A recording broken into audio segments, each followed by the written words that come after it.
లలిత exchange Utsav. పాత నగల అదే బరువుకి కొత్త నగలు తీసుకో. నగల ప్రైస్ లో 20% ఆదా చేసుకోవచ్చు. అధికారంలో ఉన్న పార్టీ సంవత్సరానికి 2 కోట్ల ఉద్యోగాలు ఇస్తామంది బీజేపీ పార్టీ. 10 సంవత్సరాలలో ఎన్ని కోట్లు వచ్చి ఉండాలి? 20 కోట్ల ఉద్యోగాలు వచ్చి ఉండాలి మన దేశంలో. ఆంధ్ర రాష్ట్రానికి కనీసం 1 కోటి ఉద్యోగాలైనా ఇచ్చిందా బీజేపీ పార్టీ? పోనీ 10 లక్షల ఉద్యోగాలైనా ఇచ్చిందా బీజేపీ పార్టీ? కనీసం 1 లక్ష ఉద్యోగాలైనా వచ్చినాయా? లేదు. ఆంధ్ర రాష్ట్రంలో 1 లక్ష అంటే 1 లక్ష ఉద్యోగాలు కూడా ఇవ్వలేదు బీజేపీ పార్టీ. ఉన్నవి కూడా ఊడాయి. బీజేపీ పార్టీ ఆ రోజు చెప్పిన మాట, రైతులకి ఆదాయము డబుల్ చేస్తామన్నారు. రైతుల ఆదాయం డబుల్ చేయడం ఏమో కానీ రైతులకున్న ఖర్చులు 10 ఇంతలు పెరిగాయి. ఈరోజు అప్పు లేని రైతు ఉన్నాడా? అప్పు లేని రైతు ఎవరైనా ఉన్నారా అని ఎవరిని అడిగినా లేదమ్మా, అప్పుల పాలైపోయాం. రైతు అన్నవాడు ఆత్మహత్యలు చేసుకున్నా కానీ ఎవ్వడు పట్టించుకునేవాడు లేడు. మరి ఎందుకున్నట్టు బీజేపీ పార్టీ అధికారంలో ఏం చెప్పారు?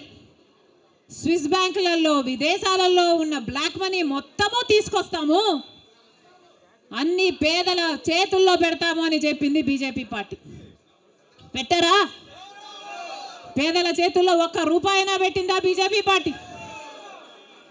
మరి ఎందుకు నమ్మాలి బీజేపీ పార్టీని? టీడీపీ పార్టీకైనా జగన్మోహన్ రెడ్డికైనా ఎందుకు చెయ్యాలి బీజేపీ పార్టీతో దోస్తి?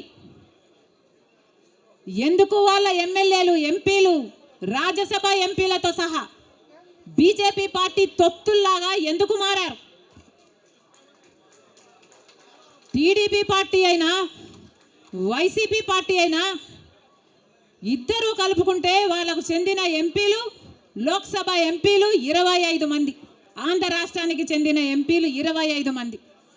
22 మంది వైసీపీ అయితే 3 తెలుగుదేశం పార్టీ.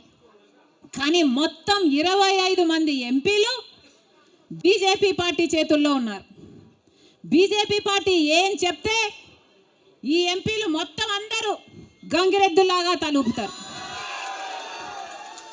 రాజ్యసభకు చెందిన 6 ఎంపీలతో సహా మొత్తం 31 ఎంపీలు ప్రజలు బీజేపీ పార్టీకి ఓటు వేయకపోయినా, తెలుగుదేశం పార్టీకి ఓటు వేసినా, వైసీపీకి ఓటు వేసినా ఉన్నది మాత్రం బీజేపీ పార్టీలో.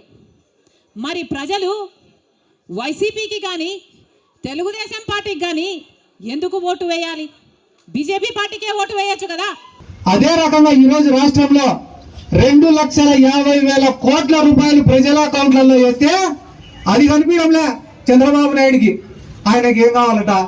ఆయన ముఖ్యమంత్రి కావాలంట, ఆయన కొడుకు మంత్రి కావాలంట, ఆయనకి ఇంకొక కొడుకున్నాడు పవన్ కళ్యాణ్ అని, ఇంకొక కొడుకున్నాడు, ఆయన ఎమ్మెల్యే కావాలంట. దానికోసం వాళ్ళని ఎదుర్కొనే చేత కాక పురంధేశ్వరిని బీజేపీలో పంపించినారు. ఈ పక్క రేవంత్ రెడ్డిని, షర్మిలను కాంగ్రెస్ పంపించినారు. ఇంతమంది ఏకమైంది ఎవరిపైన?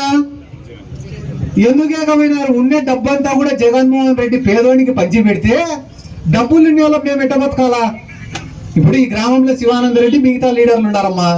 టీడీపీ గవర్నమెంట్ ఉన్నప్పుడు నీరు చెట్టు చేసుకొని డబ్బులు తిన్నారు, పుష్కరాల వర్కులు చేసుకొని డబ్బులు తిన్నారు, ఇంటి పట్టాలో లేకుంటే ఇల్లు ఇప్పిస్తామని డబ్బులు తిన్నారు, జన్మభూమి కమిటీల పేరిట డబ్బులు తిన్నారు.